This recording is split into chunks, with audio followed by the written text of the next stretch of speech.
Welcome to the Supreme Court case of McDonald's versus Miss Screwdriver. McDonald's has sued Miss Screwdriver for assault and vandalism over the issue of McDonald's wasted produce. Let's review the video evidence. Hello, this is Christy Duffy, aka Miss Priest, and I will be presenting the Chicken Nugget Massacre. It just really. Hi, welcome to McDonald's. What can I get you? Can I get a 10-piece chicken nuggets? We threw all our chicken nuggets away, sir. Why? I want chicken nuggets. Sir, don't get salty with me.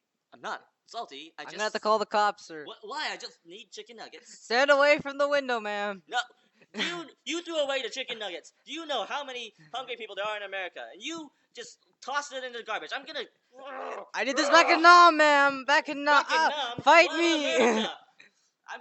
Where's my screwdriver? I'm gonna show you food wasters. That's what you get. That's what you get for throwing away precious food. Guys are like, someone call the FBI. Is it on? It's on? Yeah. So that clip really demonstrates a lot of solid evidence for the Supreme Court here, and we're gonna take it back to Supreme Court Doge now. Thank you, Miss Priest, for that lovely introduction. Now, as we could see in the evidence, they throw away the chicken McNuggets like they should be. And I'm just wondering why, man. Why? Objection. All right, let me fix my tie here. But we're just following the natural order of things because Americans waste 40% of food. Anyways, we can see this occurrence happening very often in areas such as the fast food industry or restaurant industry, or even at the commoner's home, basically. It can be seen this clip of students wasting food.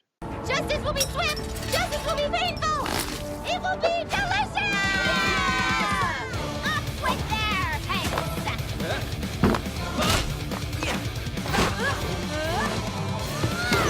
Yay, turkey!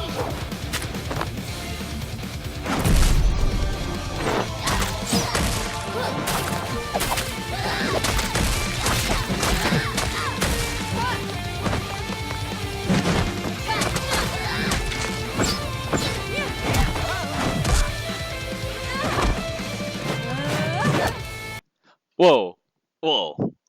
What does this have to do with anything with the case at hand? It has everything to do with the case at hand. The real problem is McDonald's food wastage, just like all parts of America. Just look at our supermarkets now. Use by, sell by, and nothing but just a date. And this is all the same brand. This is all the same brand. This is not only the same brand, but also the same 2%. So what does this show us? This shows there's complete confusion out there. I told you so. Sell-by dates are the only reason why supermarkets throw out their food prematurely. But aren't sell-by dates meant to protect our health? We don't want to eat anything that's not good for us, right? Well, actually, it has nothing to do with safety at all. It's just a manufacturer's best guess of when that food is going to be the freshest and at the best quality. Those dates are decided on by manufacturers. And if I were a food manufacturer, I would make those dates as tight as possible to convince people to buy a new one of my products. Because unlike Apple, I can't just create a new operating system that suddenly means your old cereal is incompatible with your mouth. So if this food is perfectly fine, why don't they donate what they can't sell to charities? Companies, in their defense, are not charities, which is why they should be incentivized to donate food with tax breaks. Large corporations already get one, but annoyingly, that same break for small businesses is not a permanent part of the tax code, meaning that Congress has to keep renewing it, and that's a problem, because family farms or local restaurants may not know if they're going to get that break at the end of the year, and therefore whether donating food will be financially viable for them. So how do we get these tax breaks for the local businesses? We don't, because Congress won't let us. What the heck is wrong with Congress? To be honest, there's a lot of things wrong with Congress, but mainly it's because the Senate doesn't want to get these tax deductions to small businesses. It's time to get rid of these short-term fixes, embrace long-term solutions. Interestingly, that kind of long-term solution is exactly what the Senate didn't want. It's pretty much the Senate's fault for not passing H.R. 644. But what is H.R. 644? In February this year, a congressman proposed H.R. 644, the Fighting Hunger Incentive Act.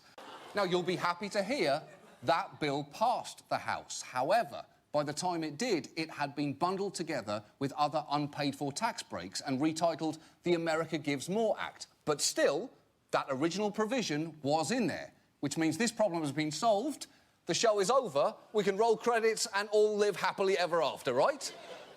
No, not right. Because when the bill got to the Senate, they, and I honestly did not know this was even possible, they removed everything from inside the bill, retitled it the Trade Facilitation and Trade Enforcement Act of 2015, and refilled it with completely different language concerning border control and US-Israeli relations, which meant, yes, H.R. 644 passed, just with a completely different title and completely different contents. I'm just so embarrassed to be an American right now. I am calling a recess so I can go cry. The National Weather Service has issued a weather warning for any area remotely near a landfill with ludicrous amounts of rotting discarded food at any time until America stops throwing away billions in edible produce. Wait, what were we even talking about here? We were talking about eliminating food waste? Yeah, I think that's right. Sounds right. Everyone basically agrees small businesses should get tax incentives to donate food. So we have to find a way to pass that. But even if we do, it will be one small part of what needs to be a much bigger solution, from resolving to eat uglier fruit, to taking expiration dates with a pinch of salt, to no longer worrying about getting sued by high-powered lawyers representing the hungry. And we all have to address our relationship with food waste. All right, sounds good to me. Looks like we can wrap up here. Brought to you by... Come on, Ronald Jr., we want to donate your food. What's more American than a cheeseburger? This cheeseburger, loaded with a hot dog and potato chips, in the hands of a model, in a hot tub, in a pickup truck, on an aircraft carrier, in front of the Statue of Liberty. I'll tell you what's more American. If that cheeseburger's then thrown away, along with 15 other cheeseburgers, in front of a food-insecure family of 4 who frankly cannot f***ing believe their eyes, as they stand on top of 14 tons of perfectly edible, if aesthetically unappealing fruits and vegetables, which in turn sits on top of 80 tons of dairy products, all one day past their arbitrary sell-by date, all of which sits inside a tear rolling down Abraham Lincoln's face on Mount Rushmore, which is now nearly chin-deep in millions of discarded cheeseburgers, all gradually decomposing and emitting flammable methane in red, white, and blue. That is f***ing American. Available on dumpsters behind Carl's Jr. and Hardee's.